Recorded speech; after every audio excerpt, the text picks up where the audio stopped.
Hi everyone, and welcome to a new episode of New Product Innovation. I'm Saif Abdelghani, Product Innovation Expert, podcaster, and PDMA Egypt Chapter Leader.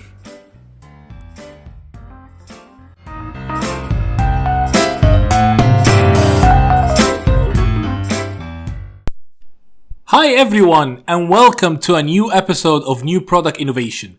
We're going to continue in our series, The Life of a Product Manager, and this is part 2.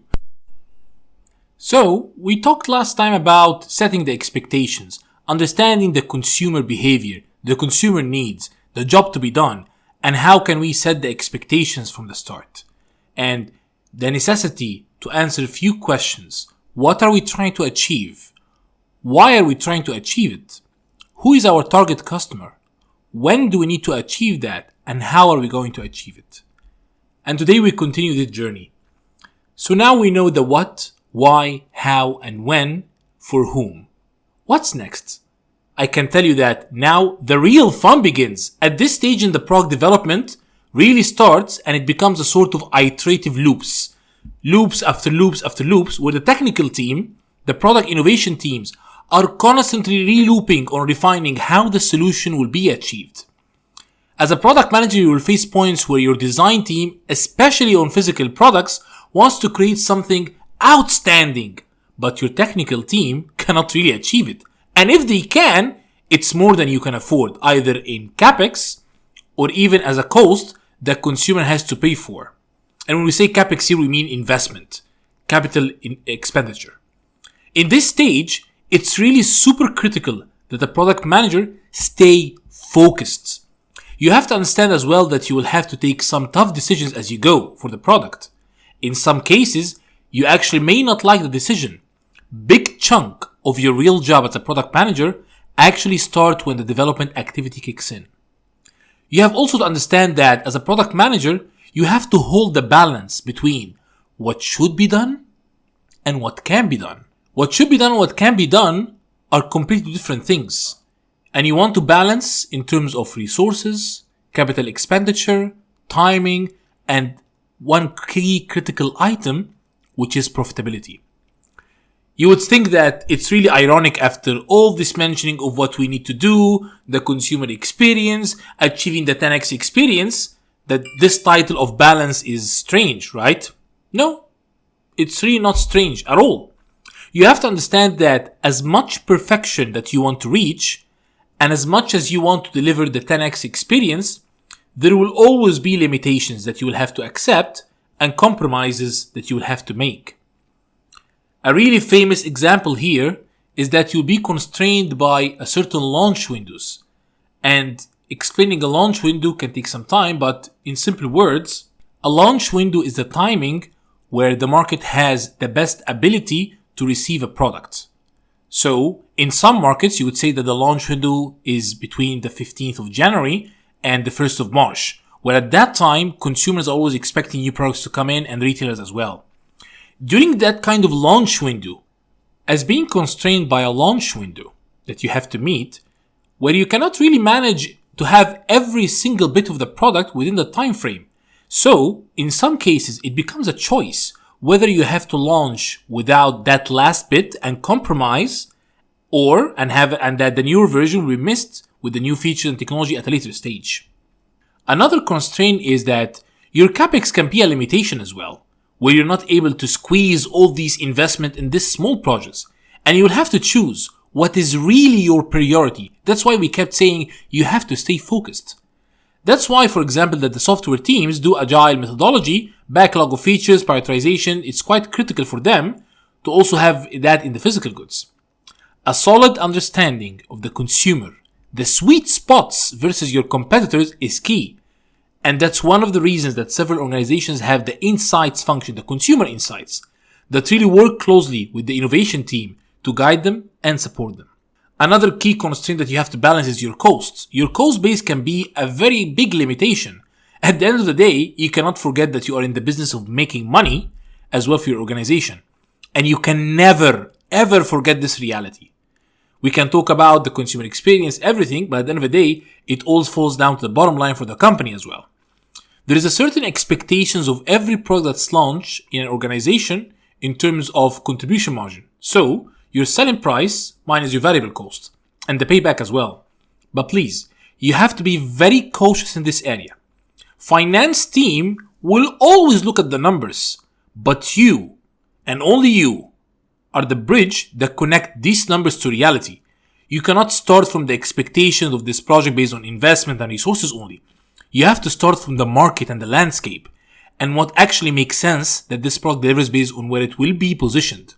Then, you have it to evaluate if that makes sense financially with the investment and resource allocations. Numbers can be a bit tricky. They always deliver the truth, but you have to have the right baseline.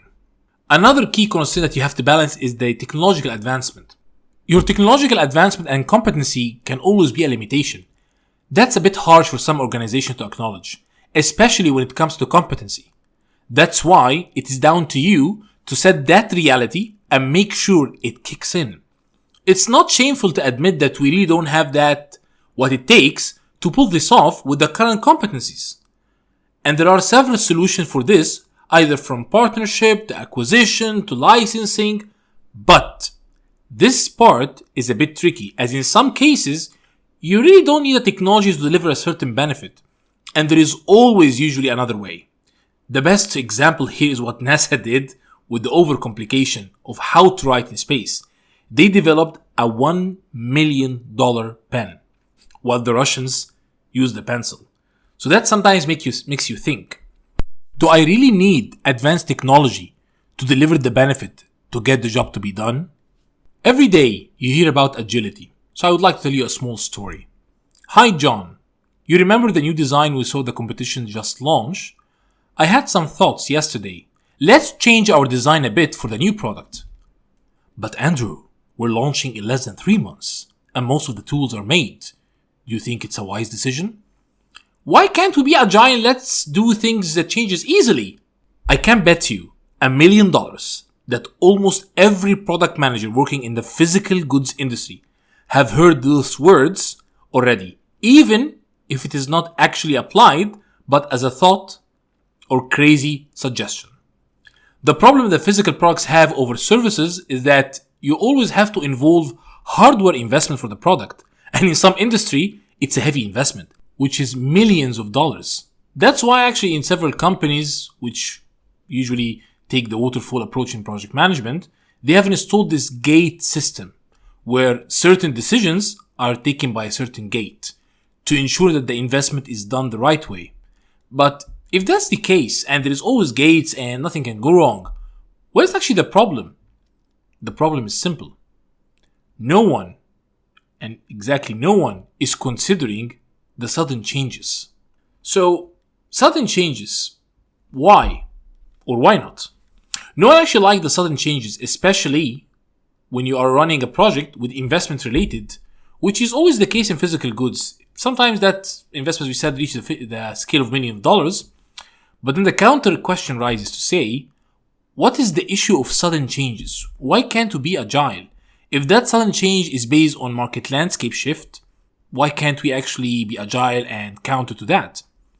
You have really to understand that unless there has been a real change in the market landscape, where competition has launched a truly innovative, disruptive product, or a new technology that causes disruption in the market, then your strategy and planning from the beginning has already been flawed.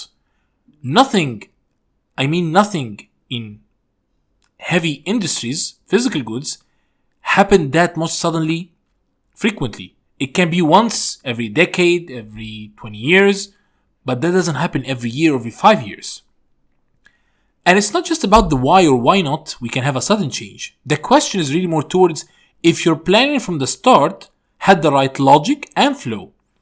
Agility is key to any organization now in the world, but only if it really makes sense. You have to be aware of the agility talkers. I call them agility talkers as they have no idea what agility means and its impact on the business.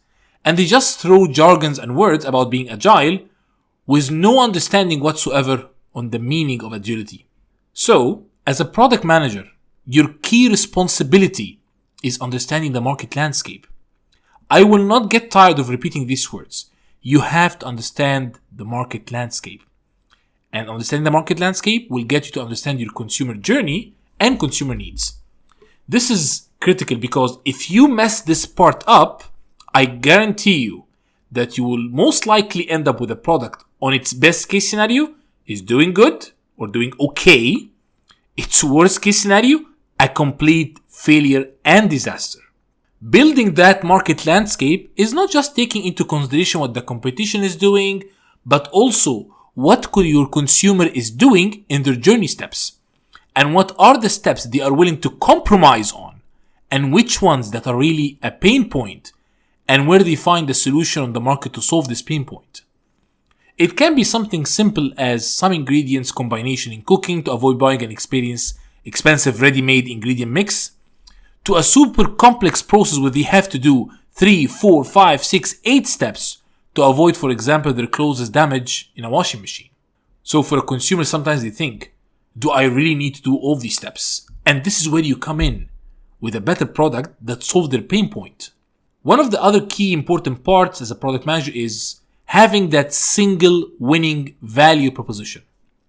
I can say from a personal experience, and after hearing from many product managers in different industries, one of the most dangerous aspects that we usually face as product managers is not being clear what is the single winning value proposition with each of our products in our portfolio. It's always easier to list down what you have as features or even do it as a benefit, which is the right way versus features, of course. Yet, you have to understand, consumers suffer from messaging fatigue every day. They are bombarded with millions of messages across different social media platforms and on ads, so you have to be very clear and concise to keep hammering on your single winning value proposition. The rest can always stay in the background, but in reality, if you cannot really define what is your single winning value proposition, then you don't have a competitive advantage. And most likely, you will not be able to claim leadership in the market.